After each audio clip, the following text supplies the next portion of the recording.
Eu gostaria de te perguntar, quando você deseja que alguém faça algo para ti, qual que é a sua estratégia? Você usa da ameaça? Ó, você vai perder uma coisa, hein? Você usa da recompensa. Eu vou te dar algo. Nessa situação de calamidade pública, né? Que bom seria se a nossa cidade já tivesse um hospital, né, que pudesse receber tanto na enfermaria quanto na UTI, né? Esses hospitais que foram montados e depois desmontados. Já pensou se um deles tivesse permanecido aqui na cidade, atendendo a população, cuidando da população, né? Mas infelizmente não é assim, faltam vagas. Isso não é da cidade apenas, é um estado do país. Eu ouvi em determinado local de pessoas que elas funcionavam à base de suborno. Imagina isso, você já com drama familiar de sofrimento, de dor, e ainda você precisa, algumas pessoas faziam isso, precisavam subornar, né, aqueles funcionários ali para que o atendimento acontecesse. Então, imagina, que estratégia você usa para fazer com que alguém faça algo? Ameaça ou recompensa? Pense na sua vida também. O que te motiva? São as ameaças ou são as recompensas? No livro de Tito, nós já estudamos, nós já vimos acerca dos deveres como cristãos, aquilo que Deus espera de nós como cristãos.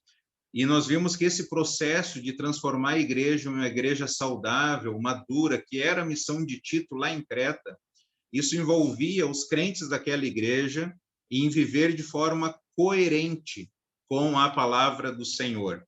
E aí isso envolveria os homens mais velhos, conforme nós estudamos, os homens mais velhos, eles deveriam ser dignos de respeito e maduros, as mulheres idosas, reverentes em ensinar as mais jovens, as mulheres mais jovens deveriam ser boas esposas e boas mães, os jovens do sexo masculino ter autocontrole. Tito precisava ser um bom mestre e um modelo para todos, e os escravos deveriam ser respeitosos e honestos. E aí nós chegamos lá em Tito, capítulo 2, versículo 11, que nós vamos aprender hoje que as duas vindas de Cristo, elas sim são a motivação e a capacitação para a transformação. Vamos ler então Tito, capítulo 2, do versículo 11 até o versículo 15. Porque a graça de Deus se manifestou salvadora a todos os homens. Ela nos ensina a renunciar à impiedade e às paixões mundanas e a viver de maneira sensata, justa e piedosa nesta era presente, enquanto aguardamos a bendita esperança, a gloriosa manifestação de nosso grande Deus e Salvador Jesus Cristo. Ele se entregou por nós, a fim de nos remir de toda a maldade e purificar para si mesmo um povo particularmente seu, dedicado à prática de boas obras. É isso que você deve ensinar, exortando-os e repreendendo-os com toda a autoridade, ninguém o despreze. Vamos orar mais uma vez? Jesus, nós queremos te agradecer, porque o Senhor veio, viveu, morreu e ressuscitou. E nós queremos te agradecer, porque o Senhor voltará para nos buscar. Nós iremos para casa. Lá, junto com o Senhor, não haverá mais dor, não haverá morte, não haverá tristeza. Nós queremos estar contigo o mais rápido possível. Mas, sabendo que o morrer é lucro, nós queremos viver Jesus enquanto estivermos aqui nessa terra. Então, que a sua palavra nos encoraje nessa noite. Que a sua palavra venha nos repreender nessa noite. Que a sua palavra venha nos ensinar para que possamos glorificá-lo e exaltá-lo. Damos-te graça, Senhor, porque cremos que o Senhor veio, cremos que o Senhor está vivo e o Senhor voltará para buscar o seu povo. E nós cremos nisso, nós cremos em Jesus. É no seu nome que nós oramos. Amém. Essas duas vindas de Jesus, são a motivação e a capacitação para a transformação, uma vida, um viver diferente. São os dois marcos fundamentais na vida do cristão. É fundamental esse entendimento, esses dois eventos, a vinda de Jesus e o retorno que Jesus irá fazer para nos buscar. Então, gente, o cristão, ele deve olhar para trás, para a cruz de Cristo, mas ao mesmo tempo ele deve olhar para frente. Olhar em direções opostas ao mesmo tempo. Olhar para o ontem e olhar para o amanhã. Olhar para trás, para o evento correto, e olhar para frente, um futuro certo, nos dá esperança no presente, nos dá propósito nesse dia de acordar, enfrentar os problemas e as adversidades que não estão parando de chegar sobre a nossa vida. E aí a grande pergunta é: o que eu faço nesse espaço de tempo, da primeira vinda de Jesus e até o retorno de Jesus? O que eu devo fazer? Qual que é o meu propósito de vida? Qual que é o meu sentido de vida? Então, Tito, no versículo 11, que diz: a graça de Deus se manifestou salvadora a todos os homens. Em primeiro lugar, esse versículo tão curto, ele nos traz três verdades. Ele diz que a graça é de Deus, a graça é salvadora e a graça se manifestou a todos. O homem não pode salvar-se a si mesmo. Não ache que por nós estarmos na igreja, prestando culto online, contribuindo, ajudando, servindo as pessoas, fazendo caridade, não ache que isso é capaz de nos salvar, isso não nos salva, porque a salvação não parte de nós, é de Deus, parte de Deus, a graça é de Deus. A salvação não é por aquilo que eu fiz ou porque eu deixei de fazer, mas a salvação nós recebemos e você recebe por meio da sua fé em Jesus, crendo nele. E essa salvação está disponível a todos. Como pecadores, a gente olha para a nossa vida e a gente vê o quanto nós somos falhos, quanto nós temos de fraqueza moral, o quanto nós pensamos errado, o quanto nós desejamos errado, o quanto nós falamos errado, o quanto nós fazemos errado. Só nós e Deus conhecemos um pouco do interior do nosso coração. Deus conhece 100%, mas nós conhecemos um pouco e nós sabemos o quão ruim nós somos. Só que nós vendemos uma imagem que nós somos bons, que nós somos pessoas boas e queremos fazer o bem, né? E até o bem que nós fazemos muitas vezes é manchado pelo egoísmo. Eu penso no próximo, mas ao mesmo tempo também penso em mim. Então, no céu, só estará pessoas que foram salvas pela graça do Senhor, e essas pessoas depositaram a fé em Jesus. E essa graça está disponível a todas as pessoas. Não importa o que você já fez, não importa os seus desejos imorais, a graça do Senhor está disponível para todos.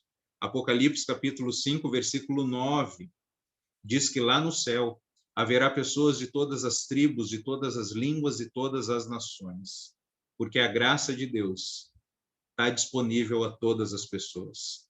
Olha que interessante, a graça de Deus está disponível a todos, mas ela é eficaz apenas nos que creem.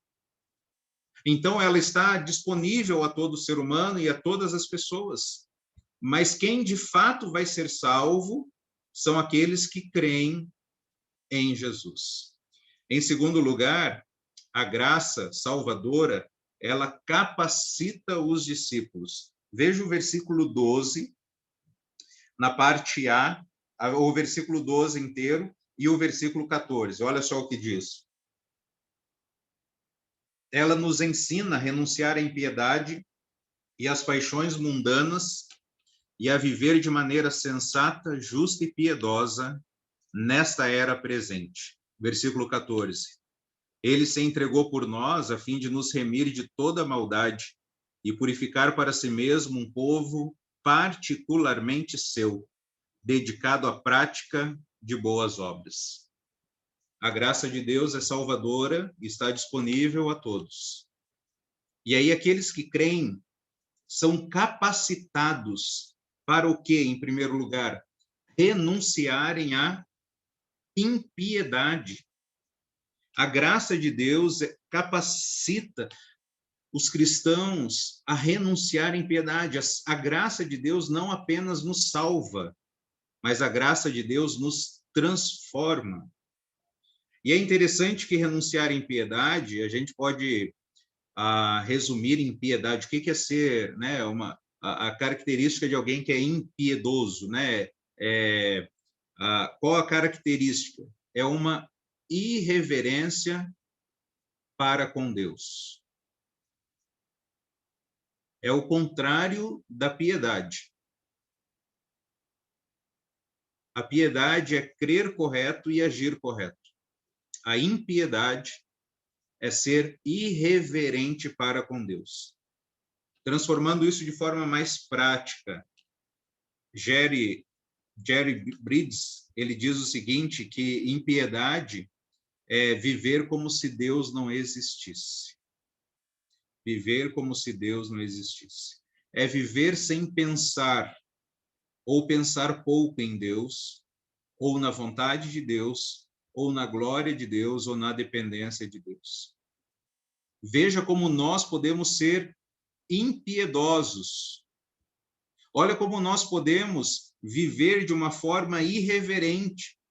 Se impiedade é viver como se Deus não existisse, então domingo eu posso viver como se Deus existisse, mas durante a semana não, eu posso viver como se Deus não existisse, porque eu não converso com Deus, eu não procuro a Deus, eu não dependo de Deus, eu não aguardo por Deus, eu não louvo a Deus, eu não penso em Deus, eu não procuro a vontade de Deus, eu não vivo para a glória de Deus. Veja, irmãos, a graça de Deus, ela nos ensina a renunciar esse tipo de vida, renunciar às paixões mundanas, não amar o mundo, e não amar o mundo. Antigamente as pessoas pensavam em roupa, né? Dependendo da roupa como a pessoa estava, se estava com saia, se estava sem saia, se jogava bola, se não jogava bola, amava o mundo.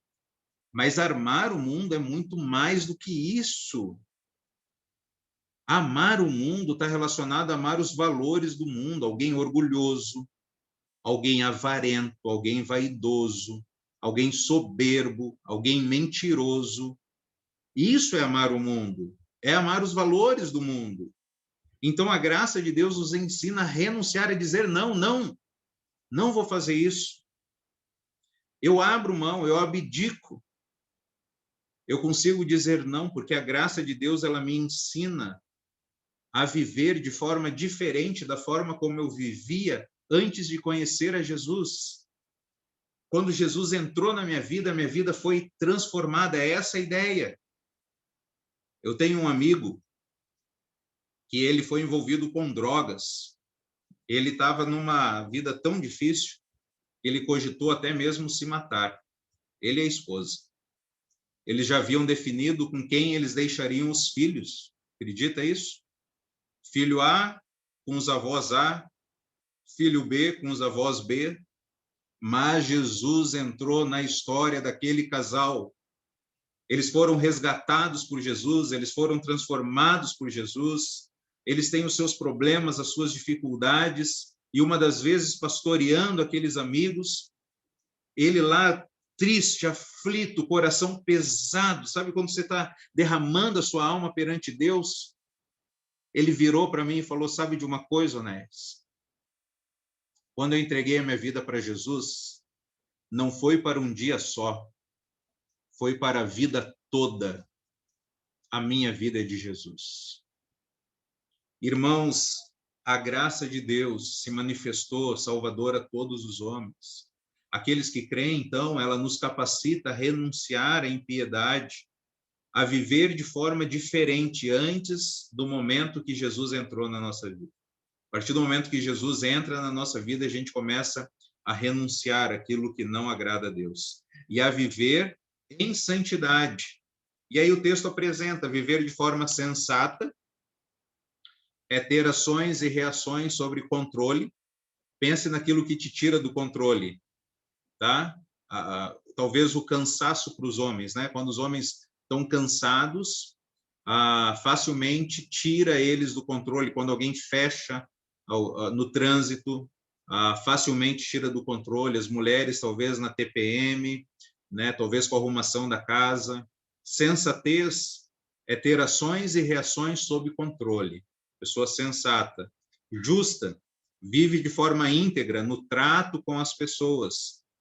E olha que legal, um comentarista chamado Burns, ele diz o seguinte: viver de forma justa é cumprir os deveres, votos, alianças e contratos com fidelidade.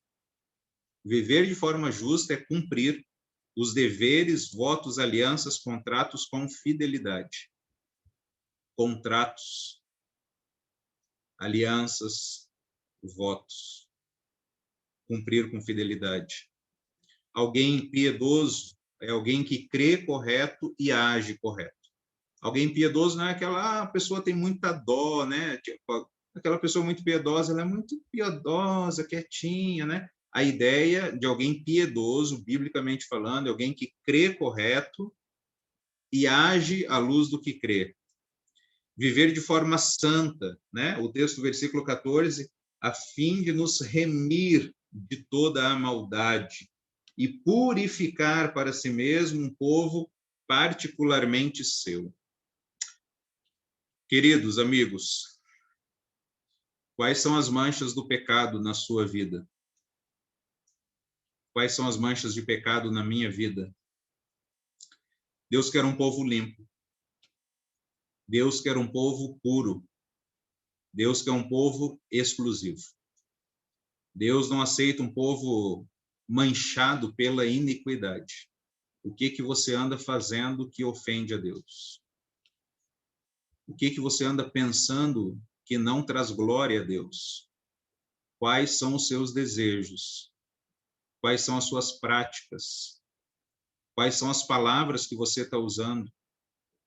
Deus quer um povo que seja particularmente seu, exclusivo dele, separado, que não seja escravo do pecado. E ainda viver em santidade é a ideia de uma vida frutífera. O final do versículo 14 diz: dedicado à prática de boas obras. É alguém entusiasmado para fazer o bem. Não apenas tem o desejo, vamos fazer, vamos ajudar, vamos servir, vamos amar, mas é alguém que de fato faz a diferença. De fato ajuda, de fato vai lá e prova o amor e demonstra o amor. É fácil falar sobre amor, mas Deus quer que nós façamos e praticamos e vivamos o amor dele por nós. As boas obras não nos salvam.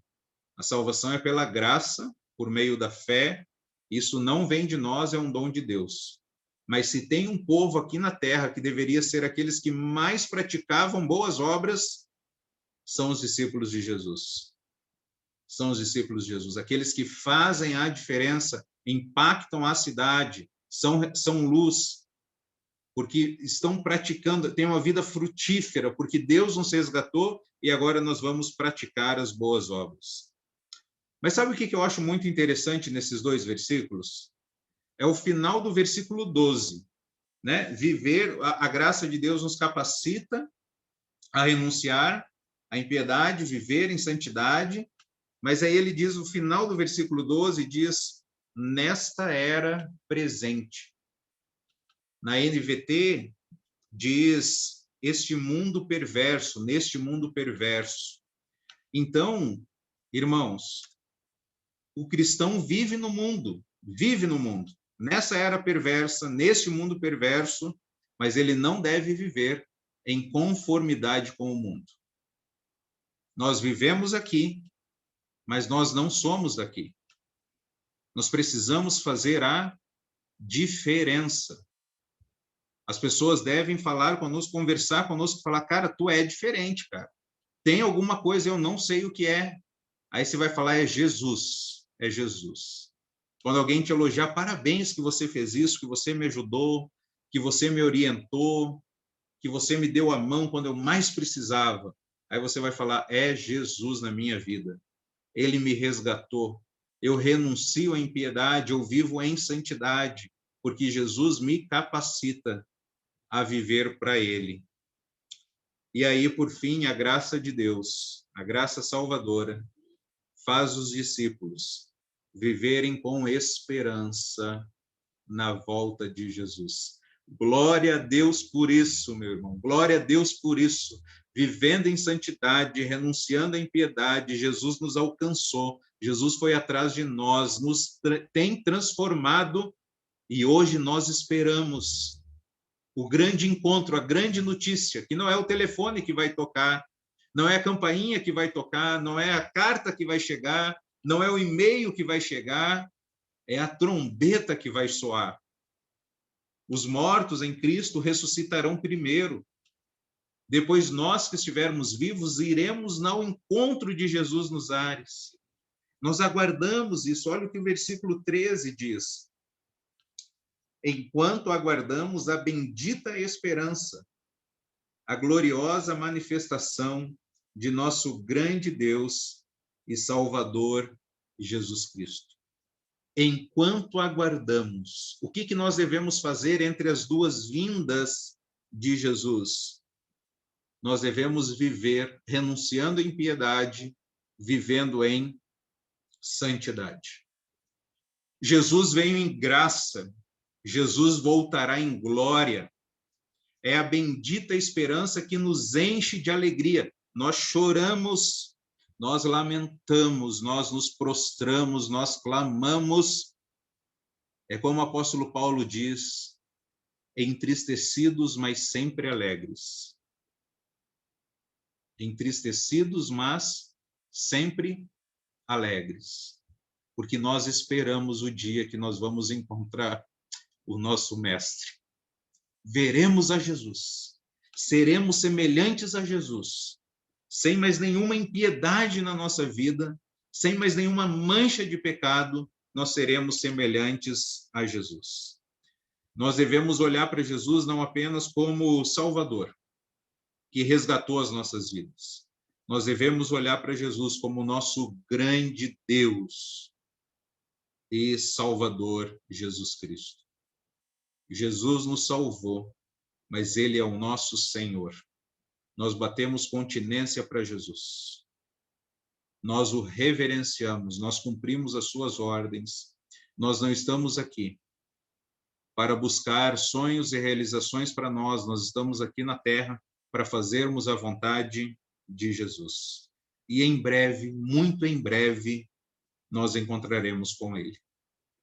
E a maneira como nós vivemos aqui, a maneira como você vive durante a semana, aquilo que você fala, aquilo que você diz, aquilo que você planeja, aquilo que você sonha, a forma como você se relaciona, aquilo que nós planejamos para o futuro, aquilo que aconteceu conosco no passado, deve refletir a fé que nós professamos. Olhe para trás, para a cruz de Jesus, lembre da fé que você professa, lembre que você foi salvo pela graça, olhe para frente, olhe para o futuro, olhe para o encontro com Jesus. E aí você vai olhar para o seu presente e vai ver que existe sentido, que existe propósito, renunciando ao mal e vivendo de forma piedosa. As más notícias já foram resolvidas, lembre disso. As más notícias já foram resolvidas. Todas as más notícias que chegam, elas não são tão grandes comparadas com aquela que Jesus morreu na cruz no nosso lugar, porque nós éramos pecadores. E ao morrer e ao ressuscitou, nós temos uma boa notícia, que todo aquele que crê em Cristo viverá eternamente. Então nós temos essa esperança de em breve, muito em breve, estarmos com Jesus. A obrigação de Tito, a sua missão em Creta, versículo 15, o apóstolo Paulo fala para Tito, é isso que você deve ensinar, Tito. Exortando-os, repreendendo-os com toda autoridade, ninguém o despreze. A obrigação de Tito na igreja era ensinar, era estimular, era confrontar firmemente, com autoridade, o seu povo com base na doutrina apostólica. Não basta o pastor falar, o pastor também deve encorajar. O pastor também deve repreender aqueles que estão vivendo em impiedade e encorajar aqueles que estão vivendo em santidade, enquanto aguardam a volta do Senhor Jesus. Tito deveria exortar as pessoas que não queriam aceitar a mensagem, aqueles que estavam vivendo da forma como eles queriam, e deveria encorajar na sã doutrina aqueles que estavam praticando o que Deus espera. Então, as duas vindas de Cristo são a motivação e a capacitação para a transformação. O fato de Jesus ter vindo e o fato de Jesus voltar te motiva a viver diferente. Te motiva a não reclamar, não murmurar, não xingar, não falar palavrão, mas ser generoso, ser liberal, servir, dar a segunda face quando alguém te oferece, quando alguém te bate na outra, falar a verdade em amor, andar a segunda milha, carregar os fardos uns dos outros, orar uns pelos outros. É a motivação para você viver santo, e aquilo que te capacita é o fato de Jesus ter vindo e o fato de Jesus voltar. O cristão, então, precisa olhar em direções opostas ao mesmo tempo. É olhar para a graça que me transformou e para a glória que me transformará. Olhar para o ontem e olhar para o amanhã. Olhar para trás no evento correto e olhar para frente num futuro certo. Isso trará sentido ao seu presente. Vivamos, então, meus irmãos, uma vida com entusiasmo para amar a Jesus, viver para Ele, porque Ele nos salvou e Ele voltará para nos buscar. Vivamos uma vida, enquanto aguardamos a volta de Jesus, uma vida para ajudar as pessoas, servir as pessoas, para que elas também sejam transformadas por Jesus. Que Deus nos ajude a amar a Jesus, esse grande Deus, e ajudar as pessoas a serem transformadas por Ele. Vamos orar? Pai, nós damos-te graças, porque o Senhor nos salvou, tem nos transformado e nos transformará. Desejamos em breve estar com o Senhor, mas também desejamos cumprir a missão que o Senhor nos deu aqui nesse mundo. Faça desta igreja, daqueles que estão ouvindo, daqueles que ouvirão, faça de nós um povo santo, particularmente seu, dedicado à prática de boas obras. A graça do Senhor, ó Pai, que nos salvou e nos capacita, nos ensina a viver uma vida que agrada ao Senhor. Que essa esperança do nosso encontro contigo possa consolar os corações de todos aqueles irmãos que estão aflitos. E que essa certeza de que estaremos com o Senhor, que nada nem a morte pode nos separar do amor do Senhor, possa não nos acovardar nesses dias, mas nos dar um ímpeto e desejo de pregar, testemunhar, servir e cuidar das pessoas para a glória e louvor do Senhor. É no nome de Jesus, nosso Senhor e Salvador, que nós oramos. Amém. Que Deus te abençoe grandemente e possamos juntos vivermos para a glória e louvor do nosso Deus. Amém.